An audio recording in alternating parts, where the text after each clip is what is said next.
What's up, guys? Welcome to the channel. Today's episode, we're going to install new front rotors on my Acura RSX.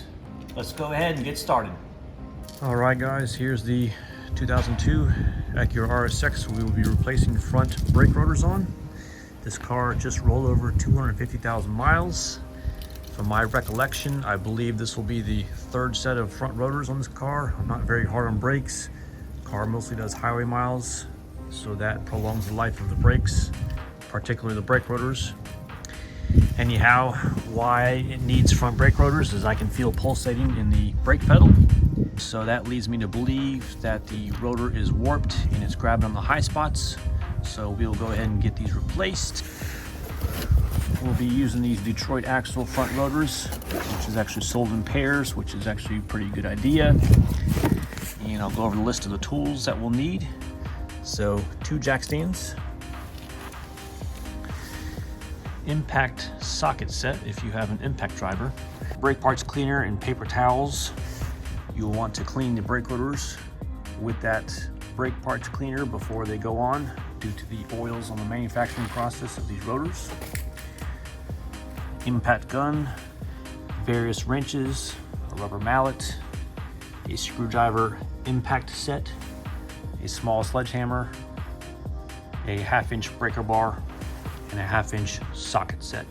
And if you have wheel locks, obviously your wheel locks. So let's go ahead, get this car up on jack stands and see what we got to offer. First things first, before jacking the vehicle up, I think it's a lot easier to loosen up the lug nuts. So I'll take my impact driver, loosen them up, but not necessarily take them off. And then with your wheel lock, you should never ever use an impact on that, because inside this wheel lock is these little star pattern, and that can shear right off that star. So I recommend using a breaker bar mainly on that and not an impact gun on that. So I'll go ahead and get these things loosened up, get the car raised up, set up on jack stands, and pull the front wheels off.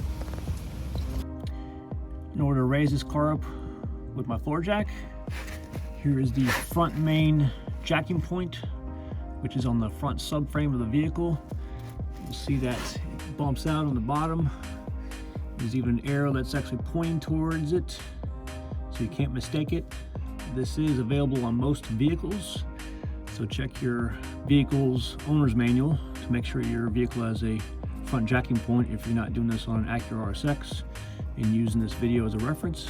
So we'll go ahead and raise the vehicle up with the floor jack, but for the time being, I've actually stuck some scrap lumber behind the rear wheels, and I've set the parking brake just for safety precautions. Let's go ahead and get this vehicle raised up on the front.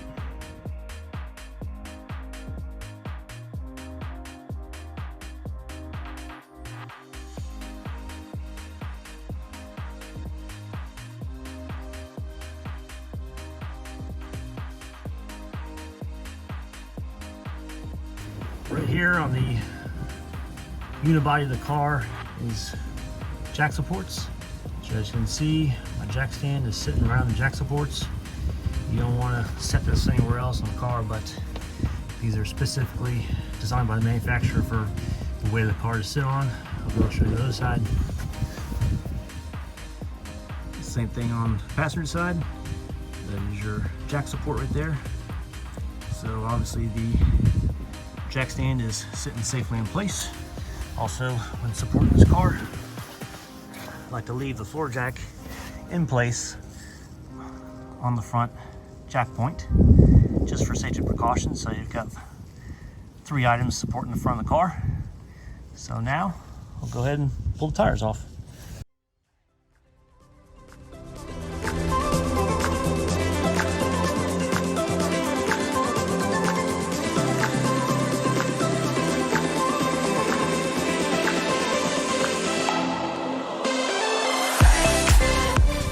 All right, we're gonna start off first with removing these Phillips head screws that are holding this rotor onto place.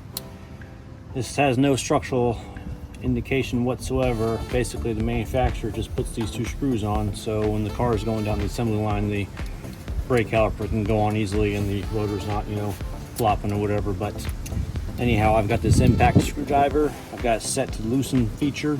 So you're just gonna basically set the screwdriver into place, strike this with a hammer, and then you're gonna be twisting to the left at the same time. So essentially that should cause no slippage on the screwdriver when you're hitting this thing inwards towards the screw. So hopefully we can break this loose. If not, I think I've already drilled this one out years ago when that stripped out. So if we can't get this off,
holding the rotor on position.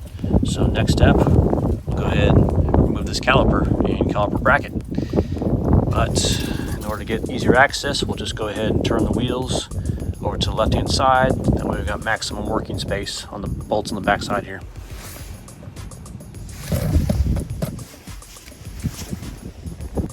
All right guys, first things we're removing the caliper is we're going to take a 12mm and we're going to take this bolt off, and we're also going to take this bolt off. Sometimes this bolt will spin with the wrench, so what you want to do is take a secondary wrench. I'm using my adjustable at the time being, and just kind of hold this in position while you undo it. And obviously you do not want to use the opened end side of your wrench. You want to use the closed side and obviously spin it the correct direction, even though you're working from opposite directions. So in this case, we're going to go upwards. And in order to free it a little bit, I like to take my mallet and just kind of strike it a little bit. Don't use a regular hammer. That's going to be too detrimental on the bolt itself. So the rubber mallet, provides some type of impact, I guess, per se. So we'll go ahead and get these two bolts loose and slide the main part of the caliper off.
All right, these bolts that hold the caliper bracket in place, this bolt right here and this bolt right here is held on with a lot more force than these 12 millimeters are holding the actual caliper on. So I like to take the impact gun if I can on that, just to help break these free. Use a breaker bar, but we'll go ahead and try the impact gun and see what happens.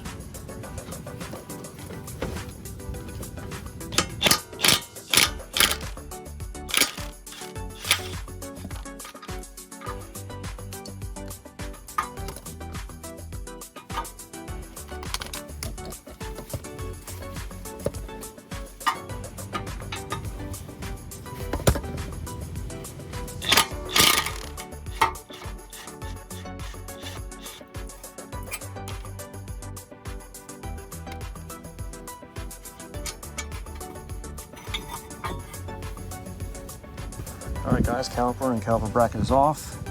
Now next step, nothing else is holding the rotor in position. Now we can go ahead and basically what we want to do is take that miniature sledgehammer and we want to strike on the back side here a few times just to pop this off, because what happens is it corrodes here at the hub where the rotor meets it. So we'll go ahead and strike this a few times and hopefully it comes off fairly easy. So let's go ahead and do that. Also, you want to go ahead and hang up your caliper. You don't want to have this thing dangling by your rubber hose. That just puts too much stress on it. So kind of lock this in place, hang it up on your shock, strut, whatever you do. Let's go ahead and take the sledgehammer, strike it on the backside. Hopefully it comes off easy.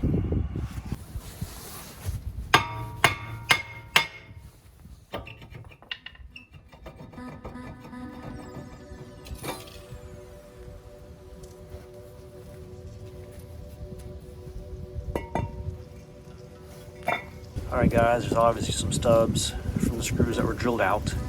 So I'm gonna take my Dremel, the fiberglass cutoff wheel, and I'm gonna try and grind these as flush as I can. That way there's no bump or whatever for the new rotors to go on, even though there should be existing screw holes, but they're safe than sorry. So we'll go ahead and get those ground flush with this hub assembly.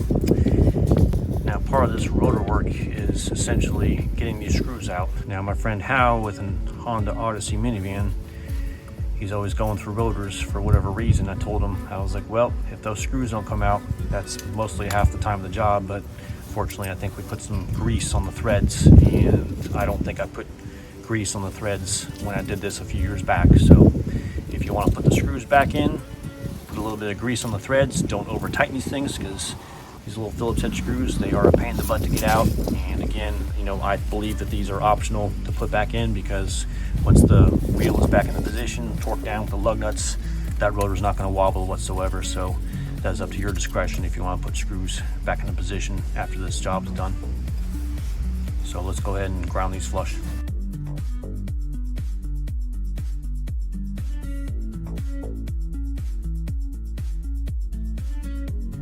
Okay, hub is ready for the new rotor to go on. Let's go ahead and get that new rotor cleaned up first.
right, guys, not too bad. Just a few strikes with the mini sledgehammer and slid right off with not much effort. Sometimes it's a lot worse, other times it's a lot easier. It just depends on climate conditions of where your car's at, how old the car is, and how many miles the car's got, and the last time it had brakes, etc., etc. So a lot of variables going on here. All right, now's a good time to go grab some lunch and we'll start the reassembly process. All right, guys, quick search on Acura RSX brake torque specifications. Here's those little rotor screws we had trouble removing, 7.2 foot-pounds.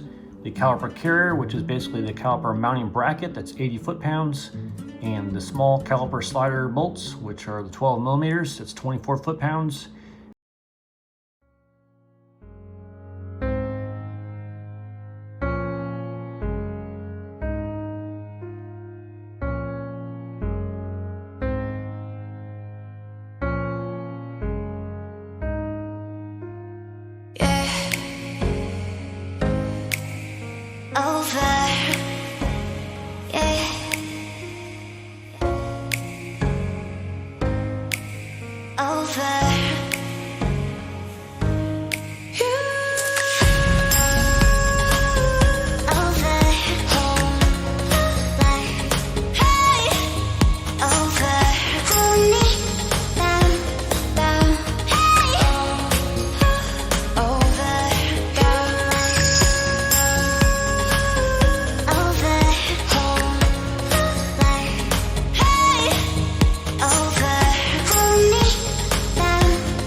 All right, guys, this concludes the installation of the Detroit axle front rotors on the Acura RSX. However, after my 3-mile test ride, I did notice a little bit of smoke coming from the driver's side front wheel. After my destination, around 3 miles away, I went ahead and did a touch test. The driver's side was extremely hot to the touch compared to the passenger side. Leads me to believe that the caliper is seized up, so we're gonna go ahead and get that caliper replaced. Hope you guys can tune along for that. If you guys like this video, please give me a thumbs up. Don't forget to subscribe. Have a great day.